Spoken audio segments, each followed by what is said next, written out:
Head over to a2ssummit.com. This is your chance to steal the recession-proof strategies of the world's top entrepreneurs, brand builders, international speakers, high-performance coaches, and best-selling authors on a free, live, Addicted to Success online summit that we're holding just for you. This is where you learn how to confidently step in, to use the secrets that these leaders have taught you to protect your family, to scale your businesses, and to increase your wealth. So make sure you head over to a2ssummit.com. I'll be there, and 18 other incredible leaders will be there to teach you the best of the best blueprints and tips and tricks that have allowed them to live in a place of certainty and expansion during this time of the coronavirus. Okay, so make sure you head over to a2ssummit.com. It's free. Register now, and I'll see you soon. Ladies and gentlemen, welcome to the Addicted to Success podcast. I'm your host, Joel Brown, and I'm here today with a fellow Aussie, a transformational leader who coaches people through times of crisis and encourages them and supports them in diving deep within themselves to find a way to integrate both the dark and the light, and how to transform and turn their pain into their power and their mess into their message. This is Janet Hogan. Janet Hogan, thank you so much for joining us today. Look, it's an absolute pleasure to be here, Joel. Thank you for asking me. Appreciate you. Yeah. So if you're listening right now, Janet offered to do some coaching sessions with me a little while back. We actually linked up in Bali. We're both speaking at the same event. She heard my story. I heard parts of hers, and I was like, wow, we need to connect. And there's something about Janet where she's pulled these decades and decades of wisdom together. And she's very similar to me in the sense that she loves to create frameworks and teaching so that people can get into action and apply self-development to their life so they actually can feel a change. It's not just inspirational talk, it's transformational work. So I had to get Janet on, especially in this time right now that we're in. There's a lot of uncertainty. Janet has experienced some things in the past with the GFC back in 2008, and she has utilized the tools back then and implements them today and teaches people how to do this too, to pull themselves back into this space of power and certainty. So Janet, I would love for you to just dive in real quick. For you, what is it that most lights you up? What are you most excited about right now in life? Oh, well, I suppose the thing that most lights me up is when I see change happen across someone's face. And it's just, how would I describe it? It's almost like you see 10 years drop away, like the burden of worry and anxiety and self-doubt and sometimes self-loathing just falls away. And that for me is just like the magic moment. It's like, it affects me like a beautiful sunset might affect some people. That's my most special moment in terms of right now in this whole corona bubble that we find ourselves in. I find it really fascinating because for me personally, it's kind of really pushed me into action. Like I feel more motivated than I felt ever before, and partly helped by the fact that I don't have lots of distraction. I'm getting a lot done, but I'm actually just loving this chance to be very industrious actually, and try and put myself out there as much as possible, because I sense there are a bunch of people who are feeling right now how I felt in 2008. So I'll do whatever I can to haul them out of that space, because it's a terrible place to be. For sure. So let's break this down. 2008, the GFC hit. Can you just share with us what happened to you in that moment? I remember you shared the story with me a little while back. You were sitting somewhere experiencing something, and then you got the news. Like, what happened? Well, actually, I had two shocks, right? So the first shock was I was a product of the 80s, and our mantra was the harder I work, the more money I'll make, and the more money I make, the happier I'll be, right? It's a familiar mantra. And so I actually got to that point where I did have everything I thought I wanted. We had this multi-million-dollar beautiful mansion on the waterfront in Australia's Whitsundays, with private beach next door and glassy water, turtles bobbing up and down in the bay, and money in the bank, and everything was just wonderful. And I'll never forget that Sunday afternoon when I was in a kayak with my daughter Clover, and I looked around at everything we owned, and instead of that promised feeling of happiness, all I felt was this total emptiness. And so that was realization, or if you like, shock number one. I went, oh, what's that all about? Obviously I've spent my whole life climbing a mountain, reached the summit and gone, oh, the view sucks from here. So what mountain am I supposed to climb? then I didn't do anything. And that was a year before, that was 2007. So basically when 2008 hit, the problem for me was that all my self-worth came from my bank balance. You know, my self-worth and my net worth were the same thing. So as I watched the bank balance just disintegrate, and the risk that we would lose everything that we'd, you know, spent the last 30 years working for, it was like I was watching myself disintegrate. You know, it's like I was having a finger chopped off one by one every time there was another, you know, slump in the share market. And I would get up at 2 every morning, trundle downstairs, which was a long way because it was a big house, and just glue myself to my laptop and watch the red line continue, you know, its downward journey, to the point where I was just a mess and I just could not be present. So if you said something to me, it just wouldn't go in. The synapses weren't firing anymore. It was a place where I was absolutely unable to make a decision, unable to think clearly, and unable to take any action. Wow. What a trying moment. Wow, wow, wow. So then how did you get into solution or creation? Well, I had to reach my rock bottom, and I'm not saying that everyone has to do this, but it seems to be typical of this kind of journey, where I really did just want to check out. I remember the fellow who ran Volkswagen in Germany, so he was like a billionaire. I remember hearing about him throwing himself in front of a train, and when I heard that on the news, instead of feeling compassion, I actually felt envy. I thought, oh, you know, that would make it all so easy. And I think from that point, you know, we really have a choice. When we reach that kind of death state, you know, just wanting to check out, we do die. It's inevitable. It's just we have a choice. Either we can die physically, literally, and then all we're doing is passing all our suffering on to those we leave behind. Or we have some kind of metaphysical death where we have to drop some kind of belief system that's got us to this point that clearly hasn't worked for us. And so that at that point, I went, all right, maybe I don't know it all. Maybe money isn't the answer. Maybe I actually have something to learn, but I have no idea what it is. So at that point, I would hold, because we're in a remote part of Australia, there were no therapists or anything around. So I would there was a local Buddhist monk who lived 2 hours away. So she would drive up and we would hold meetings in our living room, and I would just invite the community to sit in. And I had no idea. I was clutching at straws. So I was just bringing in anyone. I flew up a therapist from Sydney. We held workshops for locals about how to deal with stress, anxiety. The issue was it was kind of reassuring in a way, but I didn't get any answers from any of these people. I was just on a search, essentially. Yeah. Something happened to you there, right? You know, when you talked about that moment where you heard this guy that was in Volkswagen and he, you know, decided to end his life, and you in that sense, like, could identify that feeling of pain within yourself. I think what it is it's like you're divorcing your identity in that moment. It's like, my identity is done. I need to go with it. Like, it's like you miss it that much. It's either that or you transform and change your identity. Am I right in saying that? Absolutely. Yeah. It was interesting because I'll never forget that moment. I couldn't sleep. I threw lots of water down my throat. I thought I just have to do something. I didn't know what to do. And I went out into the garden and everything was monochrome. It's like life was drained of color. And I was just wheeling around the garden. And it's kind of an egoic position, this, in a funny way. It doesn't sound like it, but it is, because you're saying, to think that I could have destroyed all of this, you know, you're still coming from that part of yourself that's being ruled by fear. And at that point, I hated myself so much. And that hate, of course, comes from fear, that I thought the only noble thing I could do would be to remove myself from the world. The world would be a better place without me at this point. That would solve a problem. So it's kind of the opposite to what we should be thinking. And so that was definitely, that's a moment I'll never forget.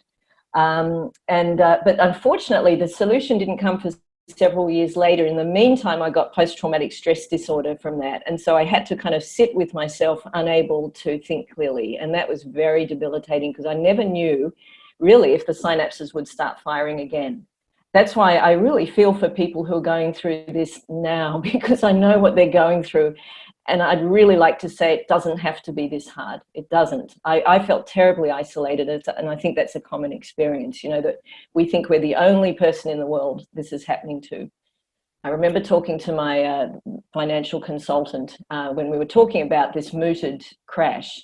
And he said, listen, Janet, don't worry about it because, you won't be alone. Everyone else will be in the same boat. And believe me, when it actually happens, you think you're the only person in the boat. It doesn't matter if it's happening to everyone else. It really doesn't.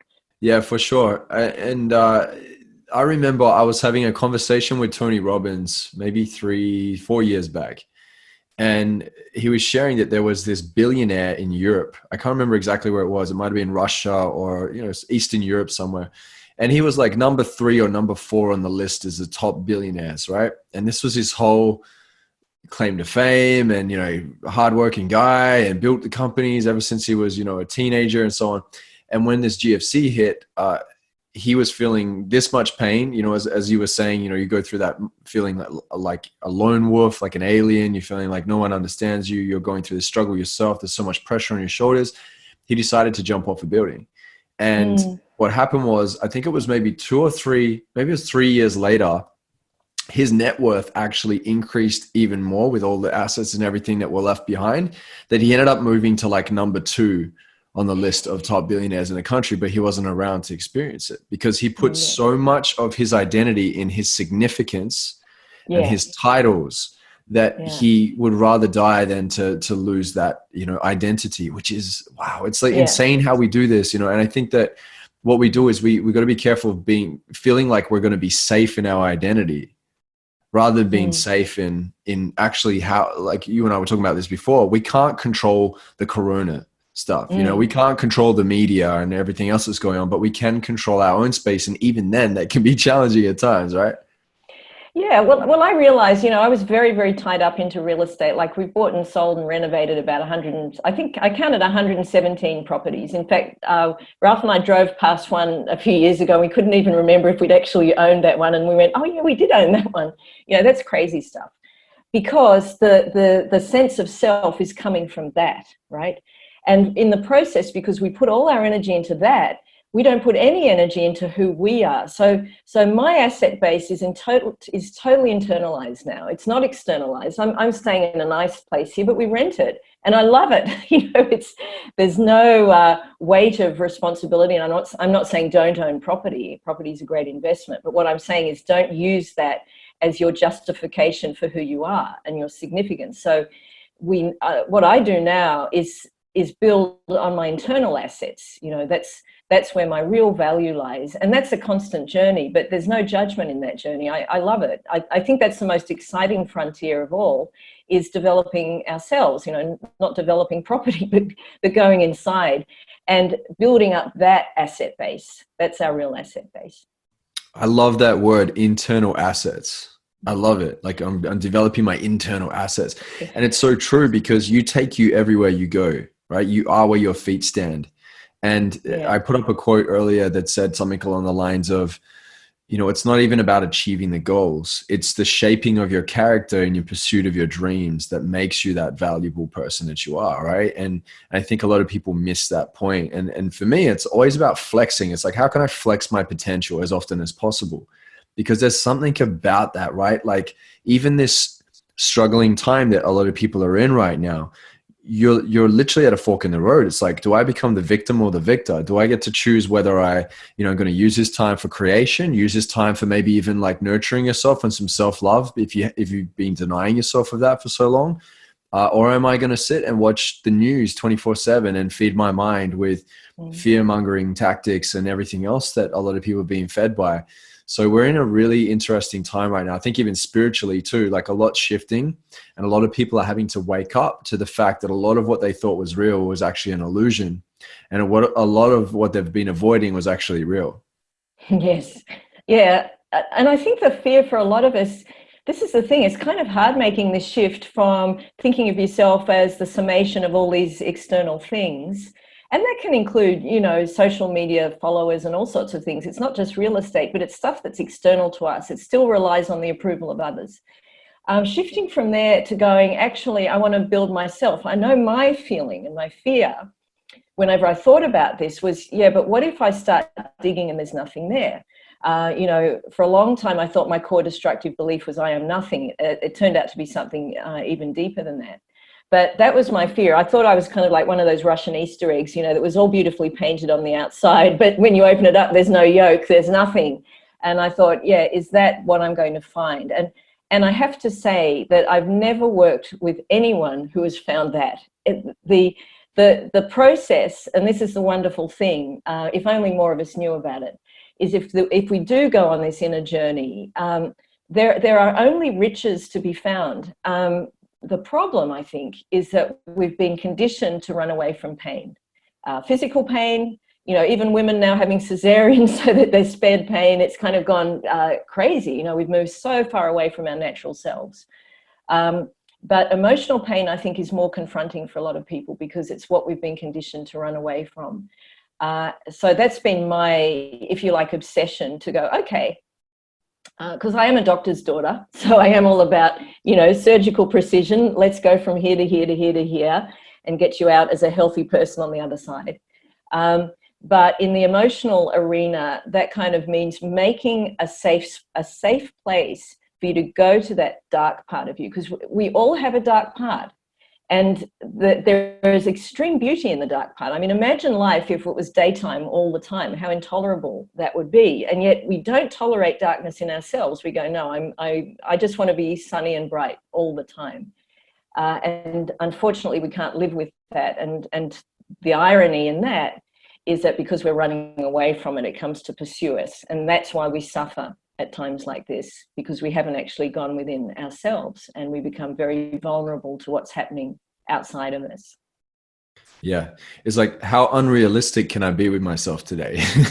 Yes, Like to setting exactly, ourselves yeah. up for perfection. Like, oh, we need to be perfect, when really we think we're setting ourselves up to win, to be perfect, but we're setting ourselves up for failure because we never fully meet it. It's like you can't just have half and not the other. Like we take ourselves there, you know, and everything comes with it. And that's why I often tell a lot of my students that no matter how many strategies you stack on top, you know, success tips and advice, and even you guys are listening, if you're listening right now to this podcast, great, you're learning strategies and everything, but the big deep work that comes underneath it is you're holding onto a boulder back here of all these other things that you may be sweeping under the rug. And that's when it's time to be real with yourself and go, all right, I don't need to be perfect, but there's work to do. And I get to go in and clean some mess up so that I can move forward with more power instead of just staying in the same place and like pretending that everything's all good. Like you said, the Easter egg analogy it's so true. Yeah. I think, you know, if anyone listening is feeling self-doubt or fear or any of those kind of uncomfortable emotions, just think, thank God I'm not numb, you know, because numb is the worst place. That is a state of being only half alive. If you're feeling fear, just be okay with that, because that is just that's your emotional temperature, and it's the equivalent of having a fever. And your emotional self is saying to you, right, there's stuff going on that you need to address. That's all. It's just a sign. It's your body, your emotional state communicating to you, saying there's work to be done here. So there's nothing wrong with it. It's actually saying that your system is working and it's trying to tell you something. The problem is we generally don't know where to go from there. We haven't been conditioned. We haven't been taught how to go from there. We've been taught that there's something, you know, wrong with these negative emotions. You know, emotions like sadness and grief, a lot of people are feeling that at the moment, right? Because there's a lot of loss going on. There's loss of life, there's loss of financial assets, there's loss of jobs.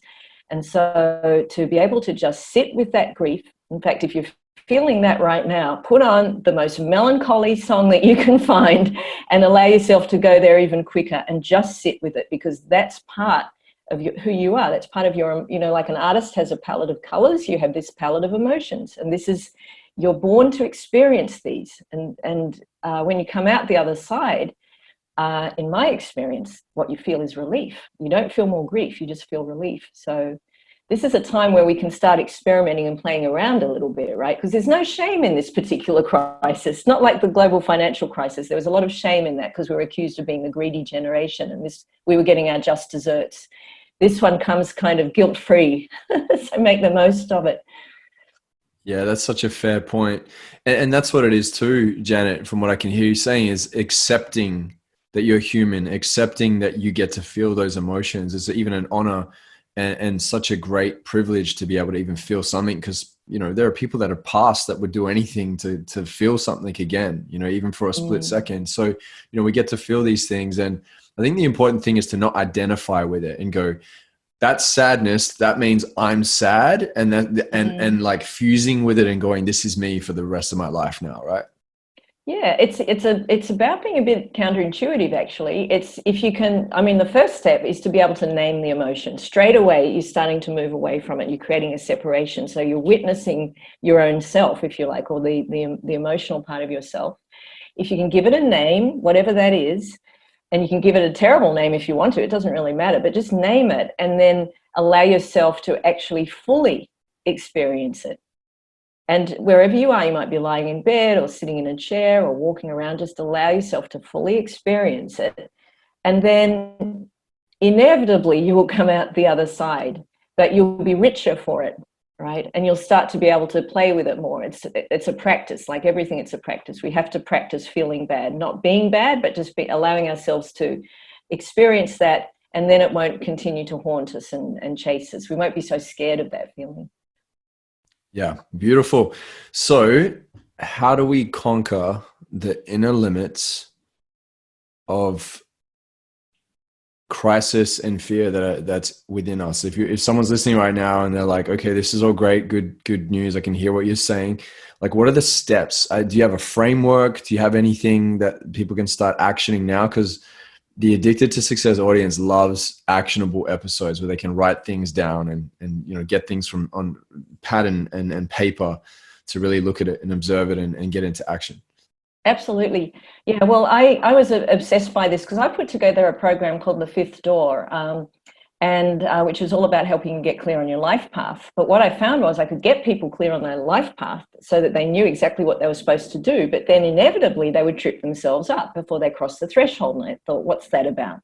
What's the if I have to find the answer to this, because otherwise my program's not going to work, and it's not worth doing if it's not going to work. So that's when I became obsessed about finding out, why do we self-sabotage? What's that all about? It's a bit like, you know, we've got one foot on the accelerator and one foot on the brake. That's crazy. So how do we take our foot off the brake without driving so fast that we crash? So I've put together a process in terms of what the steps are. Essentially, it sounds like the 12 steps actually, but it's I would describe it more as a hero's journey. So just imagine that you're Superman, and you know that somewhere on this planet there's a whole bunch of kryptonite which is going to really stuff you up if you don't actually get over it and disarm the power, right? It's your Achilles heel, and every superhero has an Achilles heel. You know, it might be Darth Vader, a physical villain, but they're all metaphors for the enemy within. And so our job as human beings is to unmask that enemy within. And then when we unmask it, what we do is we actually turn it into our ally. It becomes our supporter. But we have to go to the dark place to do that. So the process is, firstly, to define exactly what it is you need. So we go to the positive, right? So we define the brightest future that we can imagine. Now, why do we do that? Because if we don't do that, it's way too confronting just to go straight into the dark. So we first have to go, yeah, there's a bright future. This is what it looks like. And the way for me to get this is where it's counterintuitive. The way for me to get the bright future is to go in the opposite direction, all right? Because if I don't now confront the dark past, it's going to stop me ever getting to that bright place, okay? And this is exactly the hero's journey. So from there, the thing that we most need defines the thing that we are recoiling from, our core fear. So we do a 180-degree flip and we go into the core fear. What's that about? It's often about lack of safety, not having enough. Rejection is a strong one, you know, social isolation, disconnection. All these tend to come up as core fears. And then once we've isolated the fear, we know that the fear is actually a product of this thing that I call the core destructive belief. So we're getting closer, right? It's like a detective searching for clues. So once we know we've identified the fear, we use that fear to springboard us back into our past where we felt that fear before. Now, because a lot of us are blocked, right? And generally things happen to us when we're very, very young, and it's very common not to be able to remember those childhood memories. So what we do is I actually talk to yourself that's not your current self, but what we call your shadow self or your dark self. And we talk to that aspect of you. And it's a very effective process for getting into memories that might have otherwise been suppressed. And I talk to that version of you, and we unravel the past, go back to some of those memories. But I liken it to, if you've ever been to a fun fair, it's like after we've been on the merry-go-round and the roller coaster, they're a bit boring after a while. So you have to go on the ghost train, right? To complete the day out, you have to go on the ghost train.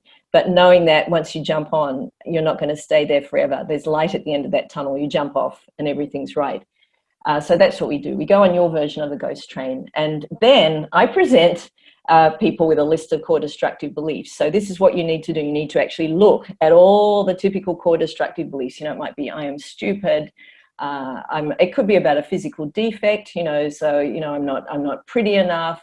It could be something cultural. There's a whole bunch of them. It's kind of reassuring to know that there are so many and they're so common. And a lot of them are quite dark, like I'm evil. I should never have been born. You think, wow, that's kind of shocking, but it's very, very common. And then we actually realize that they're stories. And once we understand that it's all a story that was there to protect us when we were hurt, to make sense of our world, because we just wanted to feel safe, then we can start to see the truth behind it. And the truth is actually the opposite to the story. But the wonderful thing here is it's not just about getting rid of this core destructive belief at all. It's about actually owning it and taking it into ourselves. Because this core destructive belief that was telling us how useless we were and how unworthy and how ridiculous and how shameful actually is what has given us so many of our skills in life, because we have another persona called the shadow's positive twin, and that's our overcompensating self. So, if ever you've really gone out on a limb to show how successful you are, to show how smart you are, to show how good you are, that's probably your overcompensating self, because it's a position you can't really sustain. And so once you understand the full parameters of yourself, then you find your truth lies somewhere in the middle. And from that point, you get into what I call radical self-acceptance, which leads to self-love. And from there, you settle into yourself. And at the end of the journey, you come back, if you like, with the hero's elixir, which is a message for the world, because your message comes from your pain. And that message, if you're in the thought leader space, defines what you put out to your audience, how you connect with them, and often also contains your theme. But you're now talking from a position of true authenticity, because that's an oft-used word, right? And authenticity is really knowing your darkest place and being prepared to speak from the pain of that to help others. And then at that point, you really come home to yourself. That's the journey. And you can do it in many different ways. I do it in a very engineered way, very structured, because I know how hard it is for people to confront that. But I feel that once you do, your whole life radically changes. Yeah. And I can definitely vouch for Janet on that process, because Janet walked me through a number of those processes. And the thing that came up for me quite often was this not fully diving into my vulnerability, even though I thought I was, because I hadn't fully owned both the dark and the light parts of myself. And I think if anything, I was trying to lean more into the light, lighthouse of hope and this savior complex, which probably bleeds a little bit into my coaching and speaking and my leadership. But there's a difference, right? There's definitely a difference, because I know that I used to get bullied in school. I reached this point in my life where, I got severely humiliated through this bullying process, massive fight in front of the whole school, and felt like I had lost and got beaten. And I remember that point where I said, I felt like either a victim or a victor was the option. And I went with, I'm the victor, but then I went hardcore victor to the point where I'm like, I'm going to prove you all wrong, and killed it in the music industry, did really well at a young age. And this was that desperation. It was overcompensationary success. And then I realized when I casted my vision for my future and created Addicted to Success, that was when I started to move into inspiration, not desperation. But I still was on that journey. There were fragments of it still. And like I was sharing with you before, Janet, I've reached a point where, like I said, I'm kind of unapologetic now in my approach. Like I'm not trying to fit in. I'm just staying in my lane. And it's like you think you're there, and then you reach that next level of vulnerability and openness and integration of the dark and the light, and identifying and observing the things about yourself and becoming aware of the fact that you're showing up in a certain way, and I get to, change it now. And I said before when we jumped on the call, I'm like, I really don't give a crap. Like I really don't. Like I'm in a place now where I'm not here to please anyone. I already know the gifts I have. I've learned to love myself. And in that, I've just become even more powerful in my walk, that I'm able to serve more people in an impactful way than I ever had before, because I'm not trying to prove it. It's just like, I know what I got. Let's do this. Who else wants to come with, Yeah, it's interesting. It's so true what you say. You become so much more effective at your job when you fully accept yourself, because people can relate to you. And otherwise it's almost like you're too perfect and they go, oh yeah, but I could never be that, and also I've got this expression, or it's a model really, that you define your future, because that's where anxiety lies. You go to your past, because that's where depression lies. You bring them together, and that produces the present, right? Your presence, your ability to be present. Sorry, it's a terrible pun, but it really is. The bringing together of the past and the future does make you present, because you're no longer troubled by yourself. There's not that inner angst, that kind of heartfelt conflict, which if we're honest with ourselves, we can feel when, and it manifests as a weird feeling in our stomach or over our heart, a constriction over our heart or our throat. And often that physical presence of that, if you like, dark energy, is the body's way of speaking to us as well. But we're very good at ignoring it. So we usually wait till we've done what I did and lose millions of dollars and go, I want to kill myself. And then finally we might decide to wake up. You don't have to go to that extreme. Yeah, I think the thing is, some people actually get addicted to that feeling, that adrenaline rush, or that back against the wall to get into action. And that's a form of procrastination, isn't it? To just kind of wait till you feel enough pain, because there's the perceived pain of the future. It's like, if I do this, then I'm going to have to go through all this. But then they wait till the pain of the present is so strong to the point where it pushes them forward. And it's like, it's not a fun way to live your life.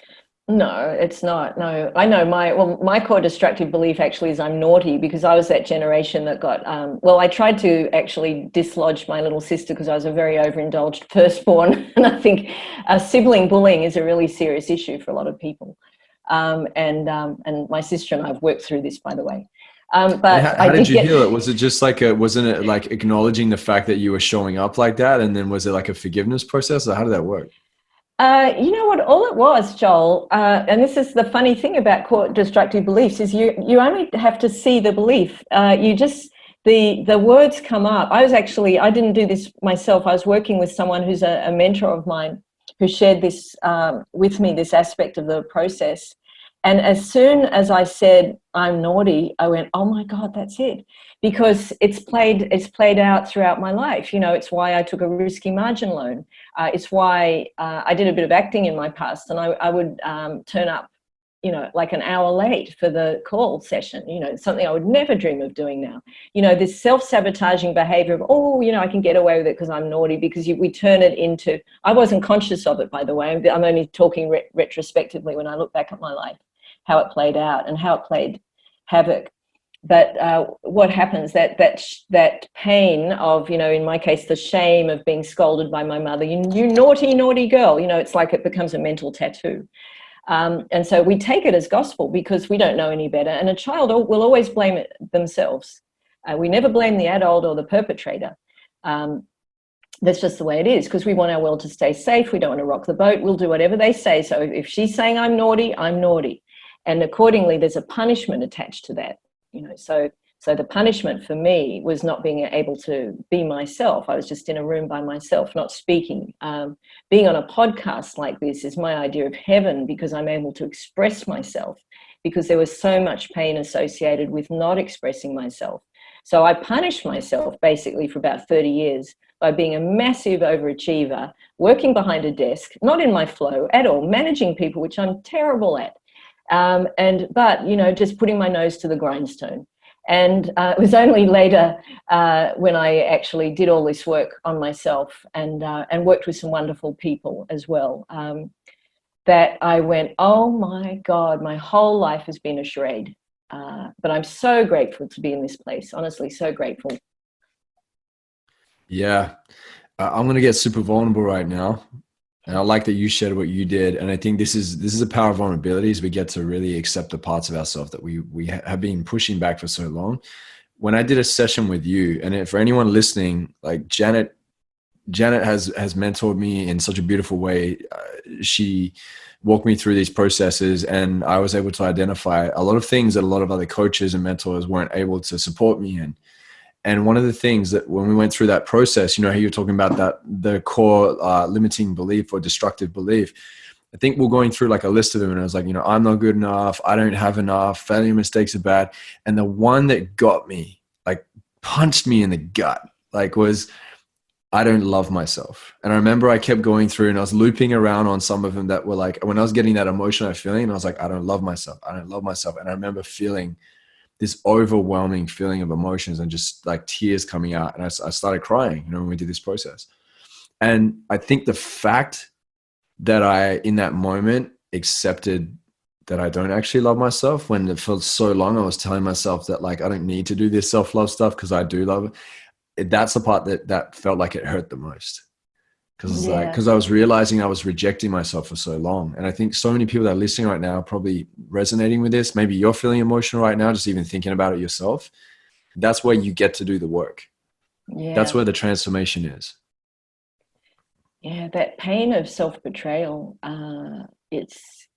that's the dagger in the heart, isn't it? I remember I had a near-death experience once, because I was trying everything, right? I was a bit of a workshop junkie.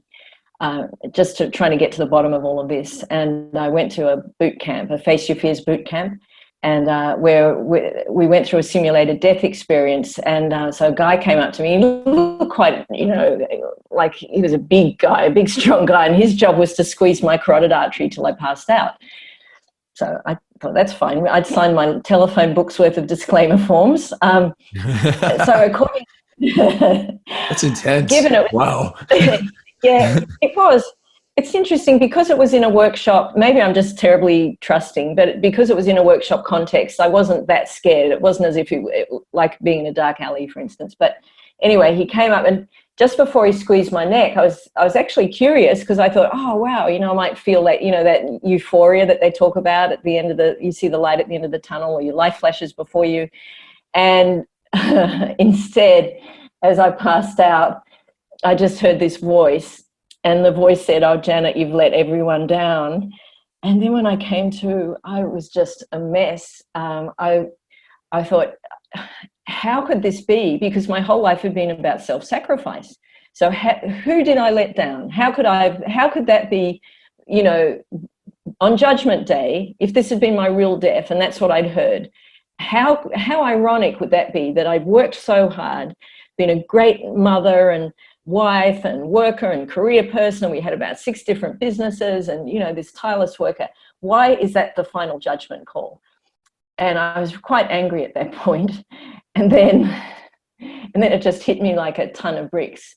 Of course, I'd let everyone down. I'd let myself down. Because I let myself down, I let everyone else down. This is the act of betrayal. So by sacrificing myself, and so many women I know will relate to this, by sacrificing ourselves, we are committing the greatest act of selfishness of all, because we're not showing up as we truly are. And if we can get around this concept that to invest in ourselves is how we will be the best partner, the best mother, the best career person, only by investing in ourselves and knowing who we are and showing up as we are and giving of ourselves, will we be that person that we are wanting to be for others. But we must be that person for ourselves first. And when I got that, I went, oh my God, that was the biggest lesson of my life, because suddenly everything made sense. And then the journey was, well, who the hell am I? What does that mean to be yourself? What does that mean? And that became my pursuit. And being and knowing who you are means also knowing your dark side. You can't know just half the story. That wouldn't make any sense. Imagine how boring a book would be with just a story with just a hero in it, right? We need the villain. Yeah. Yeah, absolutely. Absolutely. Wow. Just so much of this conversation resonates so deeply with me. I know I'm identifying that that has been, my journey, and so many of my students too. I'm sure you see it all the time, is so many people try and avoid that part, and it just doesn't work. It's like No. you want the glory. You've got to go through the story. You've got to go through the trials and tribulations. And, going back to Yeah. even the conversation I was saying about Tony Robbins, and we talked about this, he just said, like, you can't bypass getting in the trenches and doing the working, the blood, sweat, the tears, getting your hands dirty, Mm. going for mastery and going in on your craft. So many people want that cream of the crop title or the achievements or the feeling they think they're gonna get when they get there, but they're not willing to do the things they need to do along the way. And it's kind of like you wanting to jump in the ring and win the belt, but you never practiced for it or fought for it. It's like you don't know the value of that thing unless you actually put in the work. Yeah, You get to that's own it right. more when you've done the work, right? Yeah. And the challenge is also how to keep growing. And I've found, oh, well, for me, my big, like most recent trauma is IT, and I think this is typical of baby boomers. Uh, there's a wonderful video. What's her name? Can't think of it. But anyway, she's teaching her mum to turn on her computer. And honestly, it's the funniest video I've ever seen. I relate to it so much. So the other day I held a masterclass on Zoom, and at the 11th hour, I couldn't share the hosting facility. So there I was driving the bus, with letting people in on the call. It wasn't hundreds or anything. There were about 40 people. But, muting the mics, managing the chat, doing the breakout room, and then also at the same time trying to sound coherent as if everything was fine. And so that for me would be like the definition of the ultimate growth challenge. But I realized at that point that if I became a drama llama and just, collapsed into a panicky soup, I wouldn't be serving anyone, and I would just make the whole challenge that much harder next time I had to confront it. So I think for me, the lesson has been, yes, it is about getting to know yourself. And once you know yourself, then you put yourself out into the world, to be of service. And I know when you're not in that space, that can sound really kind of cheesy and, a bit vomit inducing. But the thing is, at some point, if you are doing what you love, you have to put it out there into the world. So when I was at that moment in the Zoom room where 40 or 10 people going, let's hear your magic, and I'm going, hang on a sec, I've got to let 10 people into the room.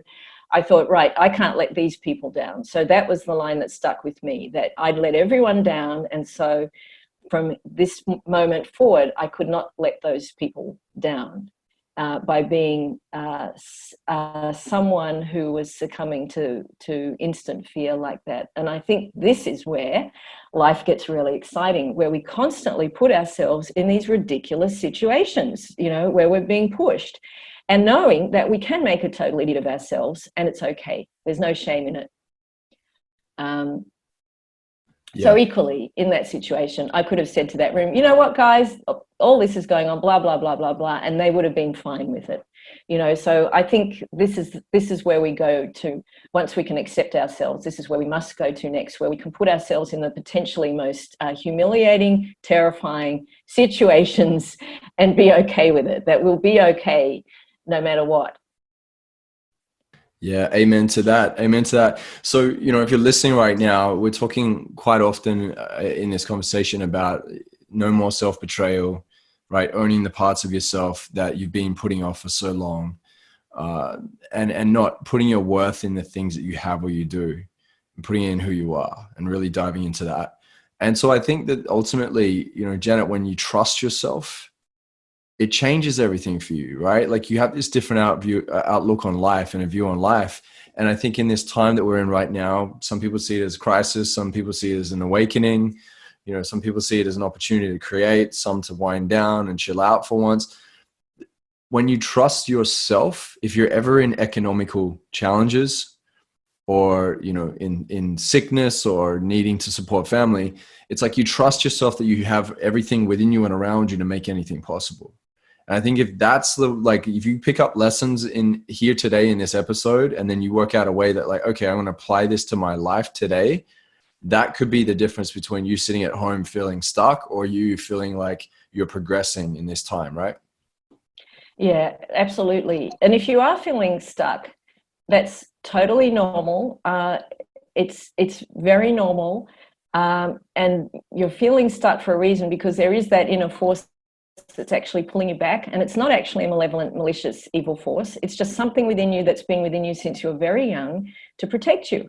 Because if you did go out and rush out and, you know, scream at your parents or do something that might have been your true self speaking at that time, that could have actually had really bad consequences. So it all made sense back then. The problem is it stays with us. So at some point, if you get sick of feeling stuck, if you get sick of feeling permanently anxious or getting depressed, just know that you can do something about it. You don't have to stay with that, because what I did, I didn't know that that was normal. So I dealt with it by drinking 2 glasses of Bundy rum and Coke every night.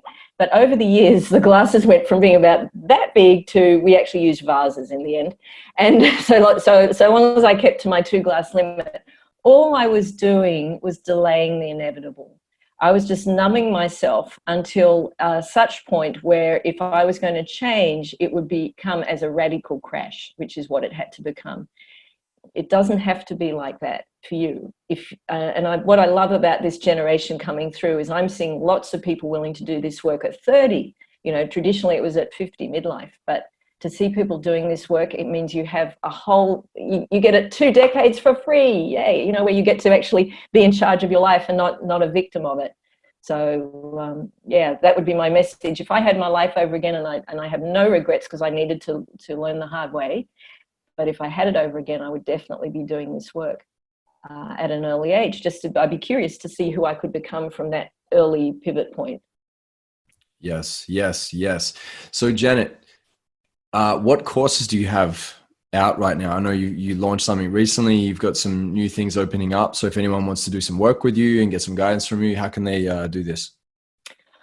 Well, I have 2 programs at the moment, and I have one called The Fifth Door, which is the first one I created, the program I wished had been available to me probably when I left school, actually, because it's all about who you really are and getting to that very, very fine edge of you. As you know, success is all about focus, and you have to focus on your sharpest strengths. You know, it's almost like applying a stiletto heel to a linoleum floor. You know, you want to make your impact, you've got to really get to that fine point of view. But there's no point doing that program if you're going to self-sabotage. And that's what I realized when I was teaching it. And that's what compelled me to create this other program called The Process. And it's the process from fragile to unbreakable. And those steps that I walked you through before is what we actually do in the program. And I'm actually got it running the 4th of May. I feel for this time. So I was teaching this live as a workshop, like a lot of people, a lot of facilitators, trainers, teachers, and I did my online pivot. So I've been on my learning curve. I actually find that the Zoom room is an incredibly intimate, focused space. And, you know, we've tested it online already and it works really well. And there's a lot of, I believe, comfort to be had in the community that you create on Zoom. You know, there's comfort knowing that you're not the only one feeling these things. And there's a lot of instant connection. When you give someone a process, it's easy for them to go deep. And when you go deep with other people, you form these really tight bonds. So, and Zoom, of course, is a great platform for sharing. So we have breakout rooms. And so that's what I do. And I teach that program always first, because I figure if you don't do that, then whatever you do after it, you're kind of going to you'll cause yourself to fail one way or another. That was what the devil. Can I just share a quick story, Joel? Yeah, of course. Go ahead. You know Napoleon Hill, author of Think and Grow Rich. Yeah. Do you know he wrote another book called Outwitting the Devil? Have you heard of that? Yes, I've heard of it. Yeah. And apparently the story is, he wrote it obviously a long time ago, but it didn't get published till 2011 because his wife said, oh, you can't print a book called Outwitting the Devil. But anyway, there was this conversation that Napoleon Hill had with the devil, and he said, what would I need to do for you to tell me the truth? And the devil said, you would have to call me Your Majesty. And so he said, all right, Your Majesty, what do you do to ensure that men fail? And the devil said, I allow them to drift. And what he meant by that was that people, we tend to think that we're doing something, that we're filling our lives with something important, but in fact, all we're doing is drifting.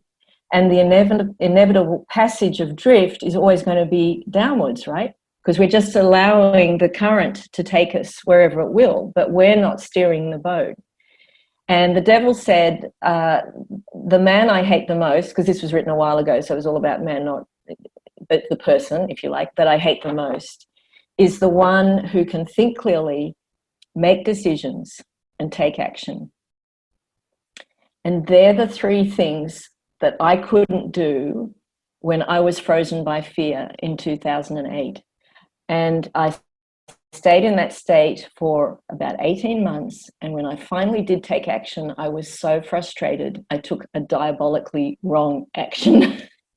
So this is the reward at the end of the journey, that you put yourself in a frame of mind where no matter what is happening to you, you know, financial pillars can be crumbling, health pillars crumbling, security crumbling.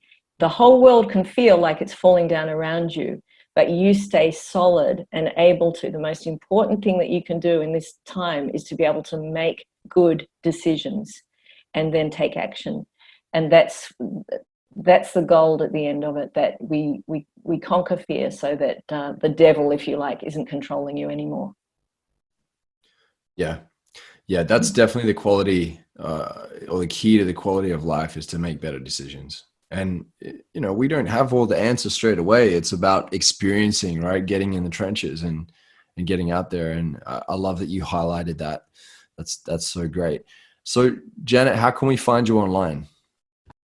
Well, probably the easiest way is just to go to my website, janethogan.com. I'm also on Facebook. I have to confess that as a baby boomer, my social media spread is just starting to find its tentacles now. So I've got a minimal presence on LinkedIn, and now Instagram's my next big thing. But yeah, I have to say a lot of my time and energy has gone into creating this work and testing it and testing it and testing it, because there's quite a responsibility in taking people to their dark self. So I just wanted to make sure that that worked more than anything. But yes, the Facebook, which I have to say hasn't been updated yet for this current climate, but is probably the easiest way to reach me. And you can find my programs there. Yeah, beautiful stuff. I love that. You're focused on results. It's not about marketing and being big. It's about being great with your results. So I do love that. That's a great way to do it. So Janet, we're wrapping up this interview. Thanks a million for being a part of this. Really love you and appreciate you for everything that you do. This episode is just a boatload of wisdom. So thank you. I always end every interview with this last question here. And the question is, if you were to deliver your last 30-second speech to the world, what would that last 30 seconds sound like? What I have to say is that the greatest pain you can feel is the pain of self-betrayal. And you will feel that on your very last day on this planet, unless you take responsibility and take yourself seriously and have faith that you are worth the journey of getting to know. And even if that means going to somewhere painful, do know that there's a wonderful reward that comes from the end of it. And this is your journey, and you were put on this planet to take this journey. This is your purpose. It's just that, just to find out who you really are and be that person.